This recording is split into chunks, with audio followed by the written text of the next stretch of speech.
In the previous video, we saw that Fiona had made a bet with Duke Ernest and she was confident she was going to win. Now we will continue our story with the hunting competition. Fiona enters the tent asking Abel if every family has its own flag. Abel doesn't say anything to her and he sits there silently. The reason he didn't say anything was because he was getting hot. The weather was hot that day and it made Abel sweat more. Fiona asks him that is it tolerable for him. Abel replied that he could manage this to watch her from fooling around. He just wants to stay by his daughter's side. Abel tells Fiona that she should kill the high-grade monster before she loses her strength due to this heat. Fiona replies that she doesn't think that there will be any high-grade monster here, since the Imperial family has made this hunting competition as entertainment. Then a voice came saying, "Excuse me, Duke Hellion." This voice belongs to none other than Lady Priscilla. She asks Abel if she can speak with Fiona. Fiona was shocked to see her since it was a competition where everyone was busy with their work. The reason she asks Fiona to meet was, she wants Fiona to catch a monster for her. Fiona asks her why. She replied she was confident that she was going to win the competition. She also says that looks like Sagrin doesn't have very much interest in the competition. Fiona asks Priscilla why she would give her monster to her since the knight is the one they give their monster to the person they love. Priscilla replied that if she doesn't give her monster, then the Crown Prince will do that, since she doesn't want monster from the Crown Prince. Priscilla says to Fiona if she helps her then she will also help Fiona to consolidate her status in the high society. She explained that you are a member of the Hellion family and you support Sagrin to become a prince, but the Empress will never accept them since they are illegitimate children. Priscilla says she has a high status so she will support Hellion's family. Fiona thinks everything Priscilla's saying is correct since they already have many weaknesses and she is also adopted. Since the Crown Prince is a jerk who doesn't like her very much, it is much profitable to build a relationship with Priscilla's family. Fiona accepts and says that Priscilla will be the one who will receive the most monster head. Priscilla smiled and laughed and says she looks forward to it. Now the hunting competition starts. The knights blow horn to start the competition. Everybody is now in a high spirits to win the competition. Suddenly a monster came on top of Fiona, and the knight shouts to watch out to Fiona. She sees the monster in the sky. She snaps her finger and uses her fire mage power. With just a snap of the finger, she burned the monster and killed the monster so easily. Fiona thinks is it safe to use fire here, but other people are shocked that she killed a monster with this ease. Duke Ernest also sees this and thinks that he doesn't expect that she will have this much ability. He now thinks he will lose the challenge with Fiona and he is a disgrace to the noble or aristocrat.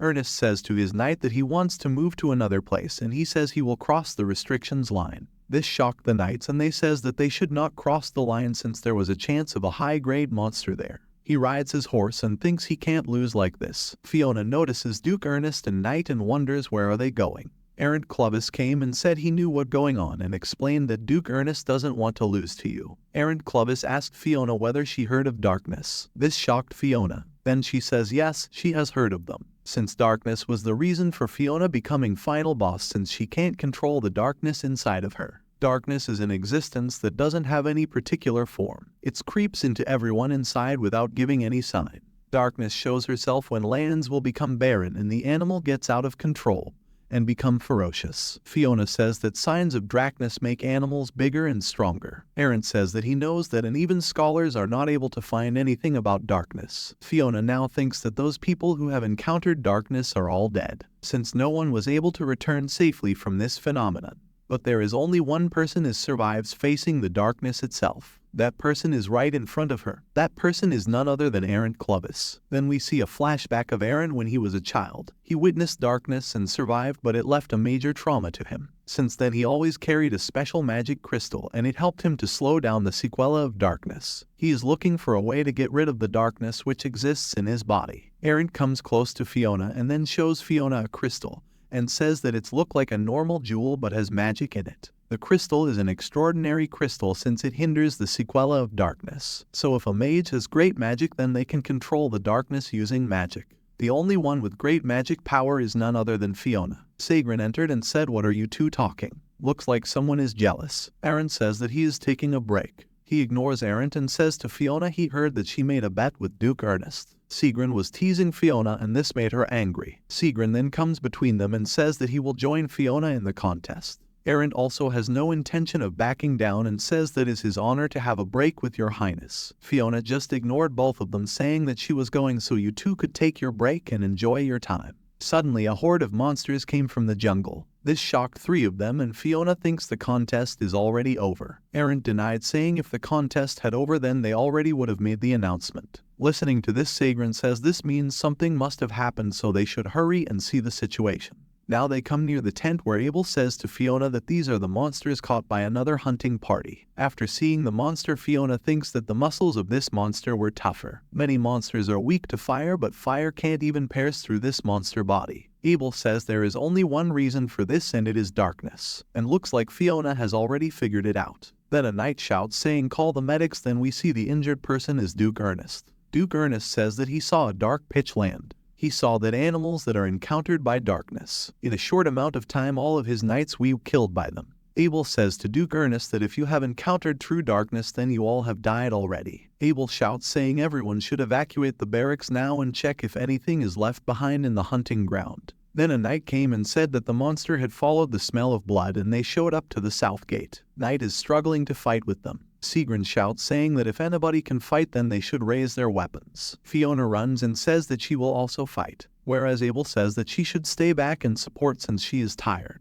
Fiona replies that this will waste manpower. Fiona was running when she heard a voice saying I will take care of all the patients. Then we see a blonde girl who is telling everyone that she will heal all of them. She says as a healer she can't just leave patients behind and run. Fiona sees the girls and noticed that she is the main female lead of the story. She was astonished to see Eunice here. Eunice notices Fiona and asks if she is injured. She can't stay here since monsters are attacking. Fiona says she is right. Suddenly a monster comes in the back of Eunice and tries to kill the Eunice. Fiona holds Eunice and says that she should stay there and don't move. She used her magic and killed the monster. Then she asked Eunice if she was okay. She isn't injured or anything. Eunice says she is okay, but who are you? Fiona introduces herself to Eunice saying she is Fiona Halon. Eunice thanks Fiona for saving her life. Then Fiona was helping Eunice to help the injured person and she killed the monster that came to harm them. She was tired since it takes a lot of magic to kill the monster. Monsters just keep coming and there is no stopping them. Since she was tired she used her fire magic. Then she notices that the monster is afraid of fire. Fiona says that since they are weak to fire then she can use that thing. I'm curious to know what she is going to use on the monsters. The monster suddenly attacked Eunice and she was protecting the injured knight. Fiona was far away and shouted saying her name since she couldn't reach there. But suddenly our main lead came and sliced the monster into pieces. Sagren saves Eunice. This sight was to behold because she was the one he was supposed to fall in love. Fiona saw both of them and was in awe. She thinks this will be the first romantic scene for them. But nothing happened there. Eunice said thank and Sigrid just took his leave. Fiona is shocked and says that it is already over. Where is the romantic scene? Sagren came to Fiona and tell not to think any weird thoughts. Fiona explains to Sagren that the monsters are weak to the fire so she is thinking of killing all of them together. Sagren says that if she thinks it can happen then he will help her. Fiona asks Sigrid to lure all the monsters to a large empty place. She will turn this place into a big torch. Eunice sees something and runs towards and asks them if Lady Fiona is alright. Whereas Aaron say that he was a bit worried but she has more power than he imagined. Lady Priscilla also says the same thing saying she is simply very amazing. All the knights are shocked by Fiona that she has this much power. Now we see Fiona where she was using fire magic and all the fire is around her. She was simply looking very beautiful with fire. Eunice sees Fiona and thinks that she is standing in the middle of the flame in such an elegant way. Abel and Sigrid also were there and stood like they were proud of her. Eunice also thinks this is overwhelmingly fascinating. All the people that stand there just astonishingly watch Fiona. Eunice thinks she is standing in the middle of the fire, but a single strand of hair is not burnt even though she is covering herself in a fire. And a sight of burning flame decorates her hair like a jewel, and this was frighteningly fascinating. Fiona with the fire looks very hot and beautiful. She looks like a fire goddess. The way she is controlling fire is very beautiful and very elegant, just looking like a wow. Now we see Fiona say that thanks to her power the hunting competition has ended. She received many gifts from all the people. Fiona was shocked to see that she got this many presents, whereas Abel said that they wanted to express their gratitude regarding the hunting competition. Abel also says that in the capital they have sent the scholars and subjugation squads to see the dead land. They can't do anything until they are commanded, where Fiona is not sure whether she should feel happy or sad for Hylon. Abel asks Fiona if she is alright, where Fiona said yes and she is fine now. Then we see flashback where she fainted due to using too much power. Abel lifted Fiona in her arms, saying he should carry her since she was his daughter, whereas Sigrun stared at Abel with jealous eyes. Now in the present, Abel says to Fiona she can rest while she can, since there won't be any opportunities like this in the future, because there are many invitations has come for Fiona. Fiona sighs and says she has now debuted in the high society. Now we see Sigrun, who was sweating a lot, and ask what the matter. He look more handsome every day. Fiona gives water to Sigrun and tells him that he has been training very intensively for the past few days. Sigrun explains her, saying the mutated monster has come near the capital, so he has to increase his training. Fiona is concerned about him and says to him that he should not overdo the training, whereas Sigrun says he doesn't get along with everyone easily, so he always trains. Fiona thinks that the problem is that he doesn't open up to anyone and refuses to become friends with anyone. Fiona carefully noticed Sigrun and thinks he looks lonely. She thinks it's her fault for Sigrun not having any friends because that is the way she wrote him. Fiona tells him, "You know what that I often tell you." Sigrun just cut her words and said that he will be very happy and have everything in the future. Sigrun says to Fiona that she should not worry about him since he can't trust other people easily. He also points that she doesn't have any friends like him, and this shocked her. Sigrun tells her that she doesn't have the right to nag him since she also doesn't have friends. Sigrun asks Fiona if she is planning to work in the capital. Fiona replies by saying yes, but first, she will process all the invitations she got. Sigrun tells Fiona that she doesn't have to come to his place for the time being.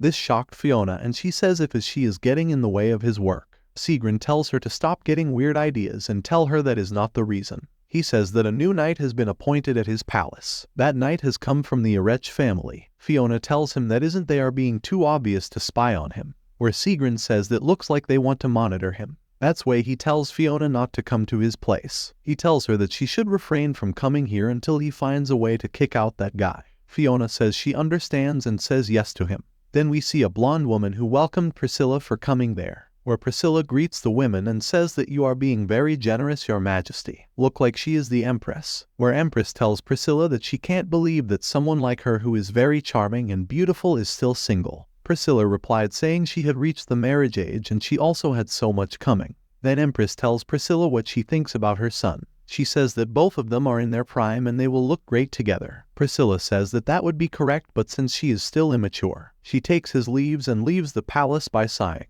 She was going back, but she met Fiona and Sigrun, where Fiona asks Priscilla if she has come to the palace. She says to Fiona that she thought she would meet her at the Empress ball. Priscilla says that looks like Fiona already found her escort. She says she is jealous of her, and she says look like something interesting may happen at the ball. She wonders if someone is planning a surprise. Fiona listens but doesn't understand, but in the back Sigrun blushes. Look like Sigrun has planned something for Fiona. Fiona asks Priscilla what surprise, but Priscilla cut her words and asked whether she received the invitation from Her Majesty. Then Fiona took her leave from Priscilla. Empress invitation means it's a letter for the annual ball that is hosted by the Empress herself. At this ball, most people come to expand their network. Fiona thinks since it is like this, then it has nothing to do with her. Abel comes and sees the invitation and says that it's already time for the Empress ball. Abel asks Fiona if she is going with Sigrun. Fiona says that she doesn't ask him yet. Abel says that she should go with him. Fiona says that isn't it clownish to go with the guardian even though she has become adult.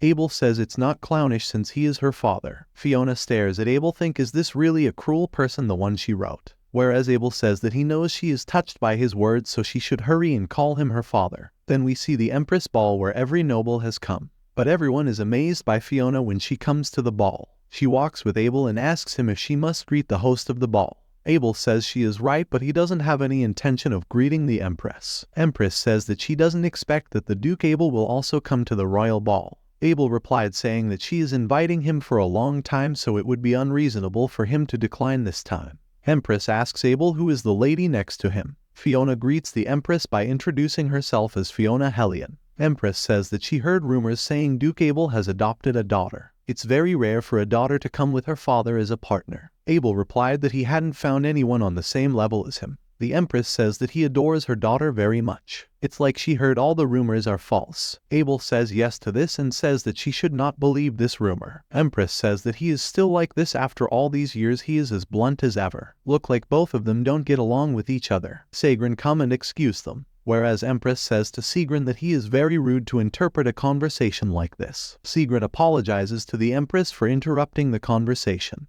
He then asks Fiona if can he take her some time. Abel came in the middle saying no to Sigrun. Sigrun doesn't go back down and asks Fiona what her answer is. Fiona accepts and says yes to him. Sigrun kisses Fiona's hand saying what an honor. Fiona thinks, why does this look like she is being seduced? Then Fiona and Sigrun take their leave. Fiona asks Sigrun what he was thinking when he did this. He asks what? Fiona says that his attitude just now, what was that? Where Sigrun asks Fiona what is wrong with it. Fiona can't say anything and she blushes thinking he is teasing her. Sigrun stood close to Fiona and told her that he did that because every other boy was staring at her. Listening to this, Fiona blushes but doesn't say anything. She thinks he is strange today. Sigrun asks Fiona what is she doing here. Fiona replies that she is here because he asked for help last time. She says she will help him if this is in her capabilities. Fiona notices his upper button and tries to unbutton it since he is uncomfortable with it.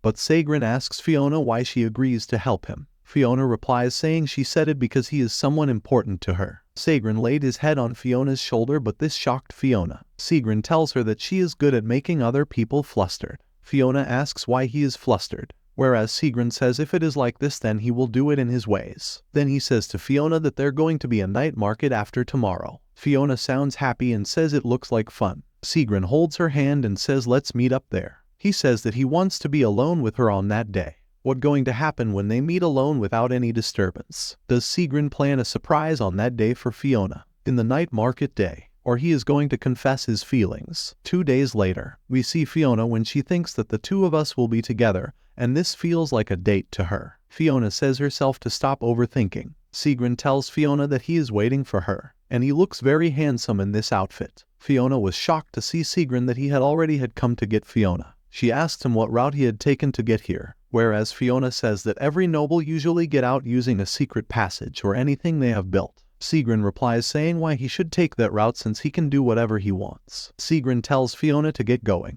We see Sigrun sitting on the carriage thinking he didn't get sleep at all because all night he thinks about his date with Fiona. When we see Fiona shout saying let's go together, where Fiona was very happy to see the night market. She tells Sigrun that it is much more grand than she thinks. When she was walking she got pushed from strangers. Then she holds Sigrun's hands because she doesn't want to get lost in the market. Fiona holds his hands thinking that although this is not a date, holding hands should be fine. Fiona tells Sigrun that he used to do this when they were children. Seeing his reaction from Sigrun, she asks him does he wants to let go of her hand.